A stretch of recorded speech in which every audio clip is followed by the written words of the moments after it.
Welcome, noble warriors, to Geek Salad's Retro Movie Reviews from the Geek Salad Podcast. I'm Andy. And I'm Mike. And tonight we are here to continue our month of Predator movies by going back in time and figuring out where that flintlock pistol came from as we talk about 2022's Prey. Yes. Yeah. First time I've ever seen it. So let me ask you, did you see this book prior to this week? No. Nope. No, okay. All right. I watched it when it came out. I was very excited. It had very high... It came very well regarded, so I figured I would have to watch it. So, yes, and very good. Not a perfect movie by any long shot, but still a very, very good movie. No, I feel like, the imperfections in this movie are primarily some of the CGI, especially with some of the animals, is really jank. It felt like TV budget. Yeah, I mean, the effects of the creature, I mean, especially compared to, like, Predator 2 last week, the creature effects, like his cloaking and all of his weapons, those were fantastic. That's obviously where they put most of the money in. The rattlesnake, the rat, the wolf, that's more like, okay, they got the whole Uncanny Valley thing going. They're not real. Yeah, that cougar was pretty, like... Yeah, wasn't great looking. No. Yeah, but again, I think it's mainly because I spent the money on making sure the Predator looked good. To do it, I thought cinematically this is probably the tightest of the movies in terms of cinematography, in terms of just the story setup. Yeah, I could see that. Yeah, having it all pretty much set in the woods and in the plains, that I think really helped. Kind of going back to basics in a sense. Not only that, but the fact that it does seem like this was kind of a more triumphant victory over the Predator, considering she didn't have, Naru didn't have any real type of technology other than that pistol. Yeah. Which... So, I mean, she only used once, too. Well, it's a flintlock pistol. And I did love that thing where all the French soldiers, like, shot at the Predator. And then they had to stop to reload. Which was a great touch. That's why, the British, they fired, ducked, went behind them, fired, ducked. Yep. Fired, ducked. Gave them the time to do that. Didn't really happen this time. But yeah, I found myself enjoying this one a lot because it was somebody who had to start from beginning to end by using her wits. Yeah. And by using her cunning and her know-how. And the thing like the discovering that medicine she was giving to slow the blood also cools the blood down too. So people are virtually invisible. Yeah. Which, definitely better than the eternally cooling mud. Right. And also just the whole kind of like the setup at the end of being able, you have to use your wits, you have to use its weapons against it. Yeah. And not just say, hey, I have your weapon, I will strike you with it. But being able to create that thing where she was able to get the helmet to triangulate perfectly to shoot the thing in the head. Yeah. The foreshadowing in this movie, I will say, is kind of one of the weaker points because they like lay out some stuff in the beginning, like, okay, that's gonna come back and to call, hey, look, there it is, like the mud pit, you'll go this far, no further. Yep. I'm like, okay, yeah, she was gonna use that. Yeah. Right. The quicksand, it was kind of nice too that there was we actually got like real quicksand in the movie and not like this mythical like death pond. Um, Yeah, it was more of a bog than a quicksand. it And it was, bog's but actually because it fixed. was hidden. I mean, that's essentially what quicksand is. It's not Yeah. just like magical sinking sand. Um, Amber Mid Thunder is fantastic Yes. in Yeah. this. They Given that the chose whole movie well. the whole Yeah, movie kind of depends on her, and it's fantastic because you from the beginning you really get invested in her, so that's really a helpful thing. right, right. You want to see how how she's going to do this, and Yeah. watching the Warriors really get slaughtered. Her brother is really the only one who manages to really make a stand, Yeah. and Oh, even still, he was just kind of dead meat in it too. yeah. While looking at the Wikipedia page for this, apparently the writers for it kind of intended that Billy from the very first Predator movie Yeah. is was kind of like the reincarnation of Tabe. Oh, really?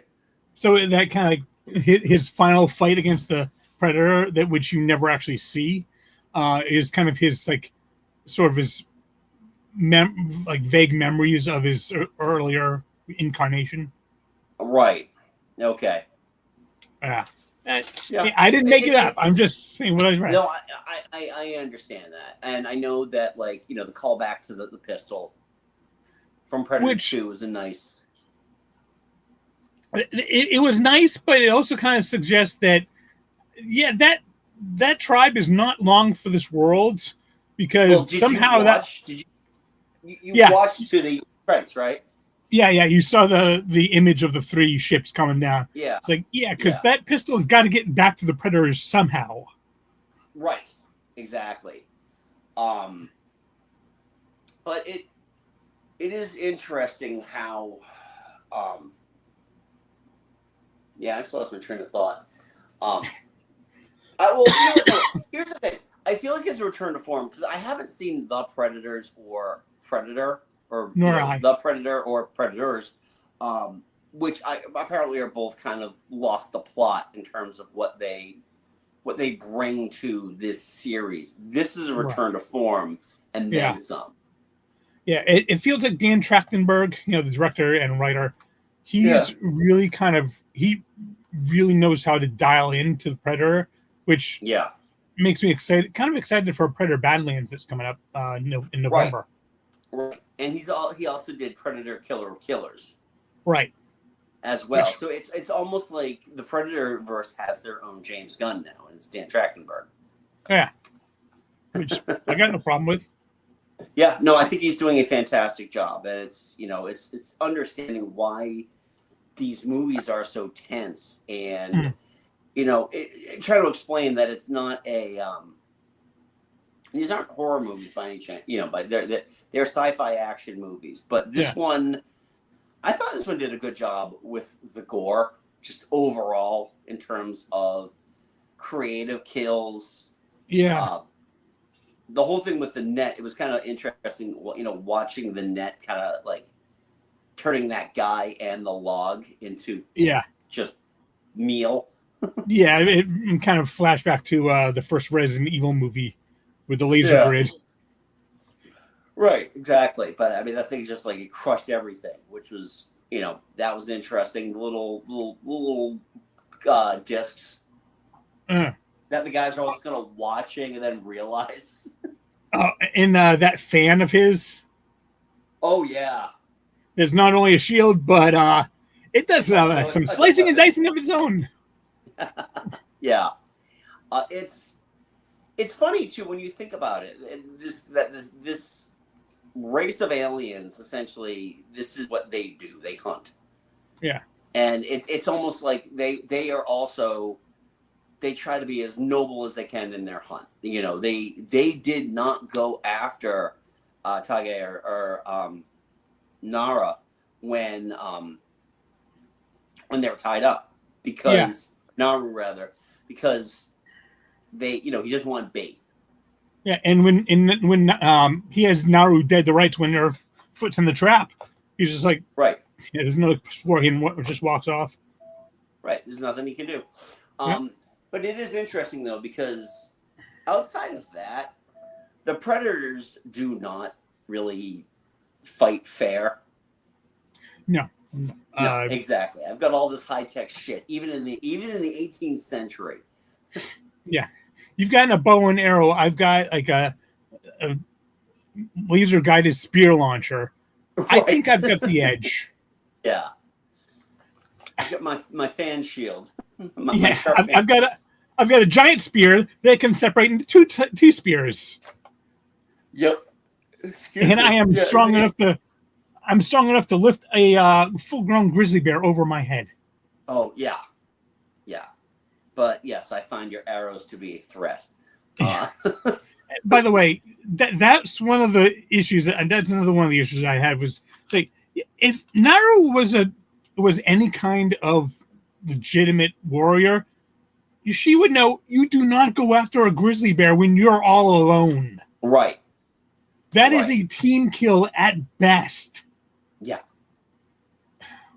No, let's try and kill it with my bow and arrow. Yep. Hey. No. Just no. Yeah. But that's the thing, is that she's kind of learning.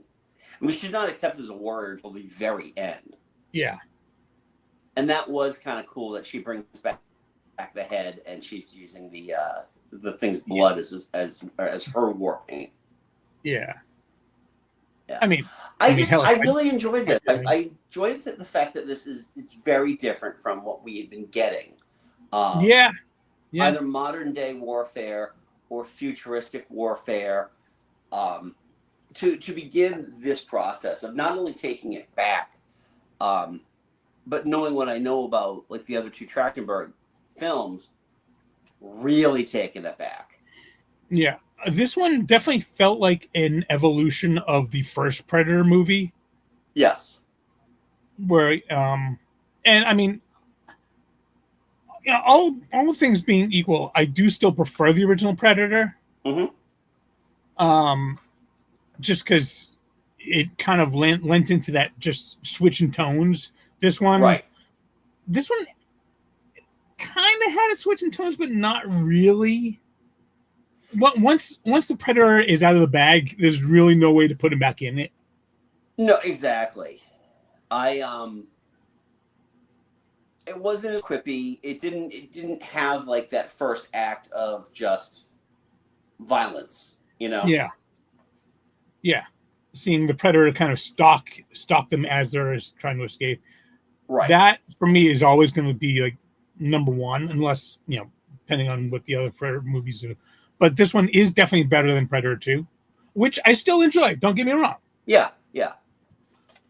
I think this is infinitely better than Predator 2.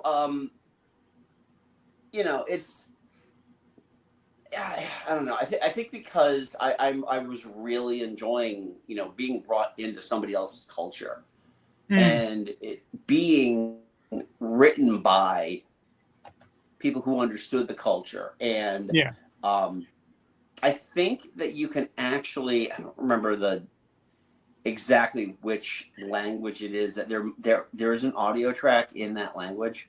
Comanche.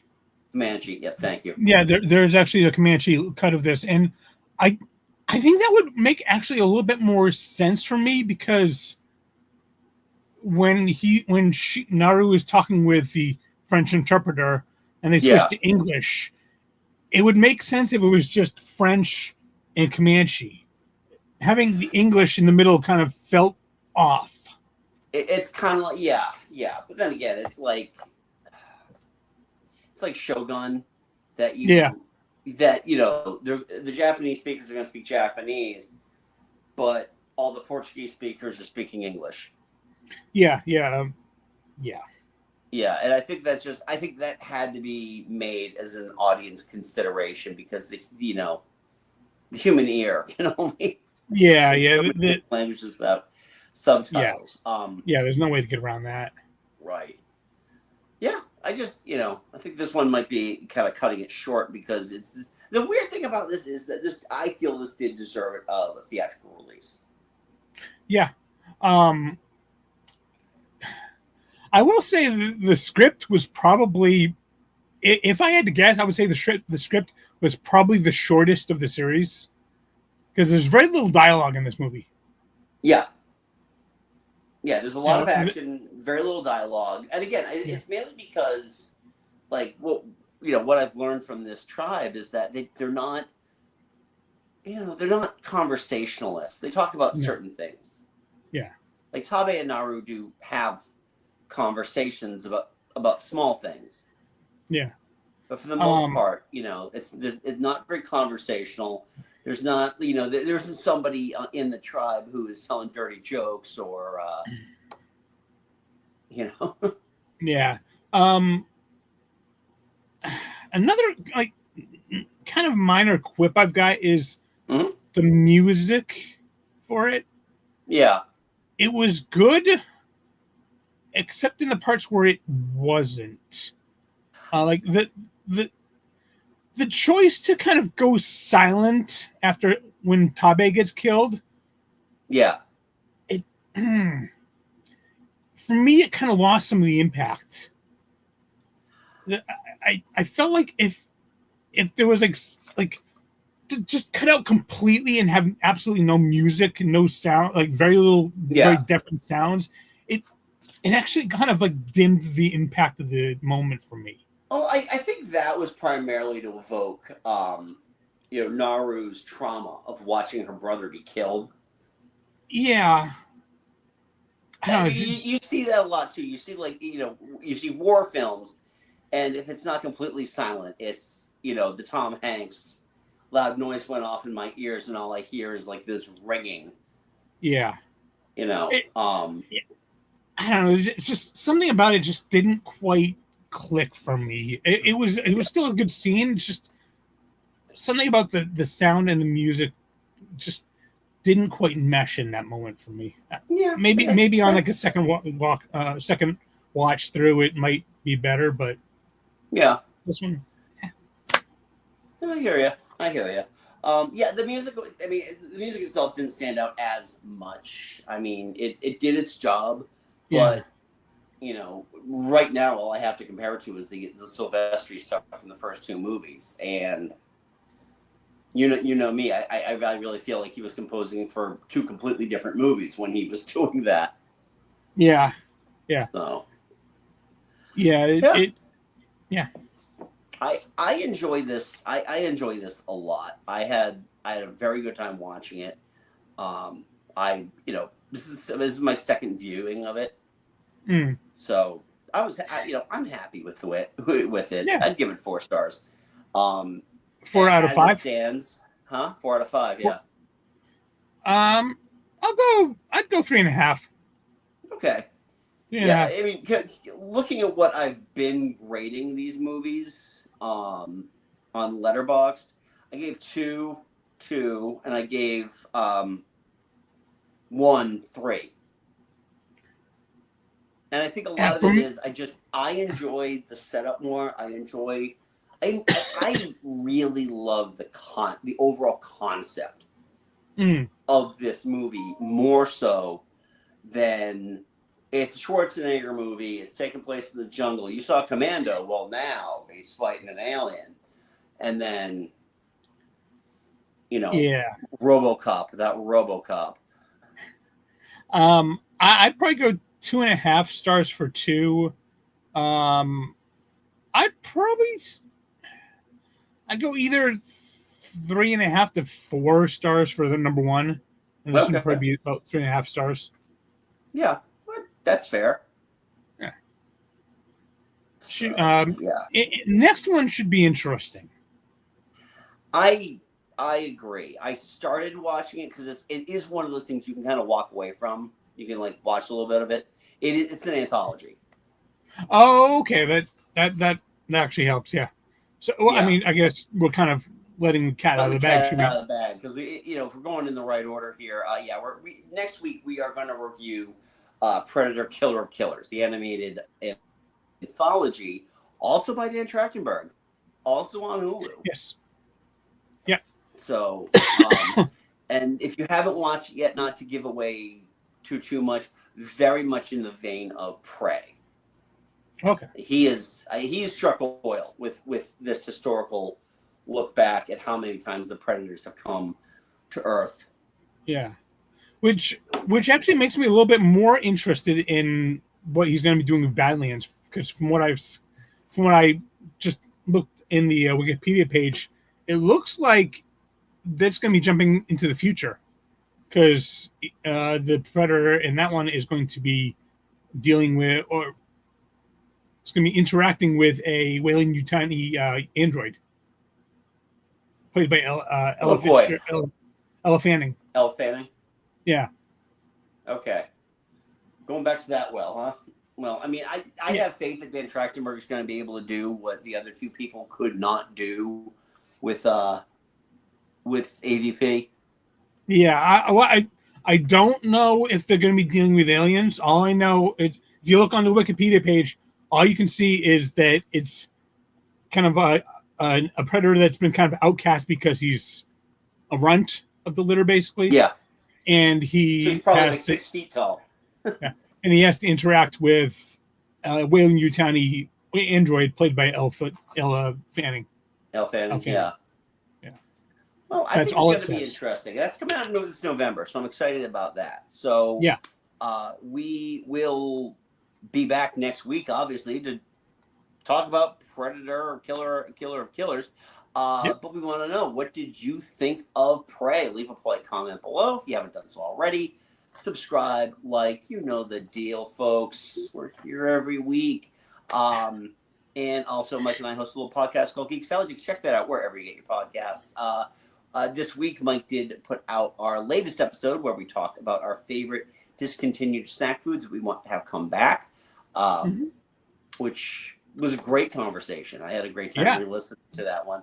Learning that Ecto Cooler had melon juice in it, I really want that to come back now. Yep. Well, not unless they do another Ghostbusters movie, and if you saw Frozen Empire. I haven't yet, but I do want to see it. I actually really enjoyed You enjoyed Afterlife. Yeah, I did. Yeah. I didn't mind Afterlife. This one was like, I'm sitting there watching it like, okay, I need to take a break right now.